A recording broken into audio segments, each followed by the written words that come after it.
as a country and their population collaborated with Nazi Germany. Okay, so first question. Why is there an arse where this fella's face should be? That's a bit odd. Second question is, do you like my impression of him? All the fact that like Ukrainians, Nazis, they collaborated with the Nazis, didn't they? I think that was pretty good. And thirdly, I know I'm a wee bit late, but sure, like, look, try to sort this out. We try really quickly tell you why this fella and other Brit bongers like him are absolutely full of shite and just spreading Russian propaganda.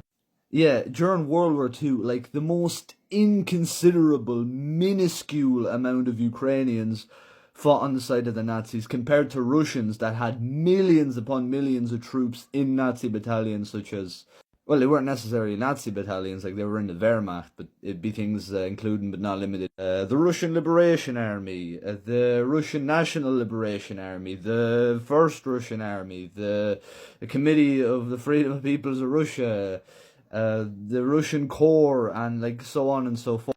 There's two divisions in the German army that were made up of Ukrainians, and they totaled up to around 40,000 men, compared to the Russian Wehrmacht and SS divisions, which total up to, like I said, millions. And you can read that in a book by an NKVD officer called, I think it was Sergei Drobiazko.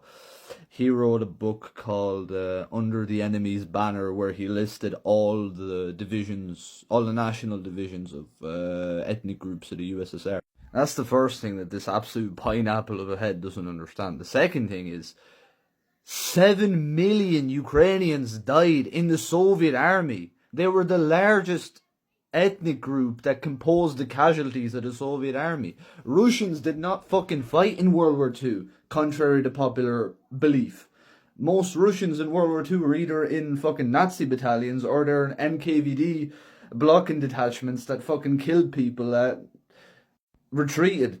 There wasn't even a Russian subfront on the Eastern Front. That's how little fighting went on in Russia, because only a minuscule amount of Russian territory was occupied by the Germans. What part of Soviet territory was occupied by the Germans was Belarus and Ukraine. It was mostly Ukrainians and Belarusians that died. Name me the most famous Soviet heroes. Come on. Ivan Kozyudup, Lyudmila Pavlichenko, where are they from? They're Ukrainian. Sidor Kovpak, the partisan leader, I don't like any of them. They're all Ukrainians. It was Ukrainians that mostly died in the Soviet army. And it was Ukrainians that liberated, quote-unquote, Eastern Europe from the Germans, which I don't believe, right? I'm not on the fucking Soviet side of history. But that's how it was. It was mostly Ukrainians. Ukrainians in the German army, like I said, they made up such a minuscule, such a small amount of troops that they're like a speck of dust, honestly, in the larger scheme of things. Like, they didn't even count for nothing. They didn't do anything. The only major war crime that involved a Ukrainian was a Ukrainian who was in the Red Army.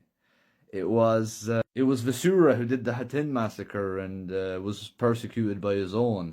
And then the biggest collaborationist movements were Krasnov and Vlasov, which were Russians again. So yeah, Ukraine definitely deserves to have a small platoon of soldiers marching on VE Day, I'll tell you that, because they did a lot more than you fucking cunts did, right? Let me tell you what ye did for the first part. Oh, Poland is getting invaded by the Soviets and the Germans. Oh, I think we're just going to stand around and watch. Oh shit, we're getting bombed now. Oh, I guess we have to join the war, so come on. So you and people like you, people from your country, from Britain, you've no room to talk, you bollock.